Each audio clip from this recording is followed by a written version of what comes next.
I'm Iman Rapetti, and welcome to the 2023 Pipsy Media Box. My name is Olivier Lenz, and I'm heading Sub-Saharan Africa for SWIFT. It's so lovely to have you with us today. Thank you so much. So, international cross-border payments are prolific on the African continent, as they are elsewhere in the world. But you really need this dynamic network of factors to make it happen. So, just break that down for us. Yeah, it's all about scalability.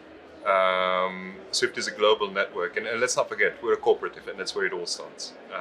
To manage that global network that connects around 11,000 participants globally. Okay, so the scalability element is very important, and then we allow the financial community to do business in a secure and resilient way over that network.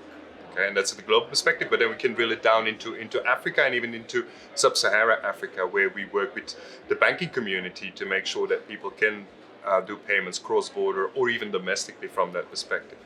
Just to give you a bit of an idea on the volumes that go over the network, there's around 50 million messages daily that go over the network from a SWIFT perspective. So it is pretty impressive, and again, 11,000 participants that play on the network to make sure that we communicate with each other. Olivier, this network has the dominance of banks in it, right? I mean, they are primarily who are considered to be the owners of the network. So indeed, the banks are our owners, they are our members, and they as well decide on the agenda that SWIFT brings forward. Now, there's more than only banks connected to SWIFT, and I think that's people have the bit misconception. We also have the corporates that connect into SWIFT. We think over 2,000 corporates that connect into SWIFT, and payment service providers. The idea is that we connect the world, but of course, our owners are the banks, and that's from that perspective that we look at the world. How do we assist banks to be competitive in the space of tomorrow and allow them to communicate with each other and other players into the market? So as much as banks are our owners as a cooperative, more players do take part into the network than only the banks. Do you see that configuration being disrupted or changing much in the next few years, given as banks even play with new digital technologies, as consumers become more central in that paradigm? Yeah, the world is changing, and you're 100% right. The world is fundamentally changing, and it will have an impact on the way we do our business and that banks do their business. And we as SWIFT, we will have to adapt to that. The reality is that, and I think it's been said a few times, we go into a more fragmented world because of technology, because of geopolitics. So how do we kind of navigate that new landscape and allow banks to remain competitive in that world? For SWIFT, it means nothing else than also to adapt and create a level of interoperability as that cooperative in the world of tomorrow. How do we make sure that a bank can connect to multiple networks and don't create more friction by doing that? How can we as SWIFT bridge the future for those banks? I'm hoping we have time for the question that I want to ask as a kind of risk to you in terms of cryptocurrencies. I'll get back to that a little bit later on. But is there a need, would you say, Olivia, for radical cost transformation in the space, given, you mentioned some numbers a little bit earlier, but international payment revenues north of 200 billion or $200 billion globally, and that's between the transaction fees and the foreign exchange or FX revenue? I think that's a question you need to ask to a banker more than to the SWIFT perspective. I think when it comes to SWIFT, and it's not to dodge the question, what we provide is the infrastructure to do business. Okay, and that of course has a cost as a cooperative, but as a cooperative, any excess is being returned to the community as well. Then of course, banks do need to make money out of the business. Of course, they will need to remain competitive in the world tomorrow. So if you ask me the question whether there's going to be more pressure on that cost perspective, yes. If we bring it back to SWIFT, what we're doing is trying to reduce the cost of cross-border payments. How do we make sure that it's much more efficient? And by being more efficient, we reduce the friction. If you reduce the friction, you reduce the cost of doing business. And I think that's where our focus is from that perspective. But then, of course, there's a more economical discussion from a bank's perspective that needs to take place. Yes. And actually, luckily, I do have a bank on a little bit later, so I'm going to put that question to them. But let's talk about the infrastructure of opportunity on the African continent. We have the African Continental Free Trade Agreement. There's a big push towards opening up borders all the way from the north to the south, east to the west of the African continent, making countries trade more easily with each other. We saw with BRICS recently that is just being broken open even more powerfully.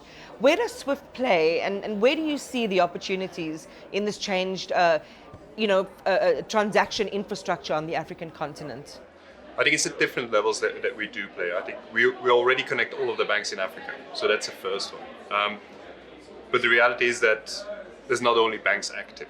So how do we kind of include the players that we don't have, like wallets, like MNOs? I think they're part of the environment that today we're not working with. So from an interoperability perspective, there is, I think, a need to further bridge and to enlarge the ecosystem.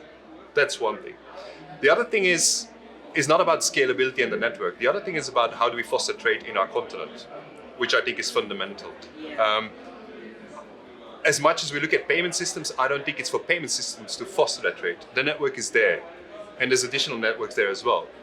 There's of course a need, and that's more on the regulatory body and how the Africa Free Trade Network, how they going to foster that trade and make sure that trade is happening within the continent, because today that is not the case. Today we see, to give an example, tea being sold to Switzerland and then being bought back from an African country, being bought back by an African country. So we need to make sure that we start to export and that we need to do trade within Africa. And I think that is a thing that we will need to make sure that we foster and that we develop as a continent. The payment landscape is already there. The scalability is already there to support it. But it's not the payment infrastructure that's going to make trade happen. It's the way around. And I think that's a very important element. So I do believe that the noses are in the right direction. Okay, so we start to understand that we need to work together, we need to collaborate, and it's going to be needed at different levels. And then we need to make sure we have the right payment infrastructure. But I wouldn't underestimate the payment infrastructure that is already there in Africa. So that's a bit my view on your question. I don't know if it makes sense. No, it absolutely makes sense. In a sense, it's about refining the system that's already there to kind of be ready for what these new agreements might look like, how trade and payment for those goods and services will look like. If you look at cross-border payments go mainly from Africa, and we see that in the position we're sitting, to Europe and the US. Those are the biggest counterparties when it comes to cross-border payments for Africa. It is not within Africa. That is the reality. So it also shows that trade, probably the biggest trade parties for Africa are in Europe and the US. Okay? If we want to create more trade, then we need to see and create more level playing field in Africa to keep that within the continent. And I think that's... In other words, that dynamism where it's a two-way street rather than Yes. a one-way street. That's really interesting. I would love to see the data on that, because I think it reveals, the level of business and how those business transactions are actually, like what the actual dimension and profile of them are. So maybe, I don't know if you want to share any of what that's revealing to you. I'm not going to go into the detail today, but I think as much as we talk about SWIFT and we look at it as a messaging system, today we created a level of transparency over the SWIFT network that allows you to track transactions. We can see where transactions go. So we have a clear view on what the dynamics are from that perspective. And that is indeed very interesting. It also shows how fast payments do happen when it comes from a wholesale perspective, because people would be amazed to see how fast a payment reaches the beneficiary bank already. People think it's 5-6 days, but it's not. It's way faster. How much faster? I think we can look at globally at majority of the payment above $100,000 reach within the hour the beneficiary Wow. bank. I'm not saying the beneficiary account, because then they've got sanction screening, then you've got And governance and regulation. Yeah, exactly. So payments do happen faster than what we believe them to happen when it comes to the technical part of the discussion. Well, let's circle back then to the threat question, right? So, the global cross-border payment landscape comes with its own sort of competitive dynamics. How much pressure is emerging technologies putting on the way that you're able to transact and do business, particularly when you think about the distributed ledger technology, blockchain, and all of that? I don't see it as a pressure. I think we as in the position that we sit, we embrace technology, and if technology can improve things, then I think we'll be the first ones to adopt it. Okay, so from that perspective, I don't feel it as a pressure. We welcome it as an opportunity. Now, if we also don't adopt certain technology at the moment, it's because they're not ready yet to be deployed at a global scale and to offer the security and resilience that we need to offer to the community on a daily basis. That's also reality. But if you look to AI, I think we're clearly exploring with AI on what it can bring on the network from an anomaly detection perspective. If we look to DLT, we've been looking at that, how we can bridge between two DLT networks. So we even created sandboxes from a CBDC point of view. So it doesn't put pressure, it keeps us on our toes, but it keeps us in a more positive way forward to see how can we improve. And again, it comes back to the beginning of our discussion. How can we keep it efficient and reduce the cost and offer more value to our banks to be competitive in that space of tomorrow? So yeah, I think it's more of an opportunity.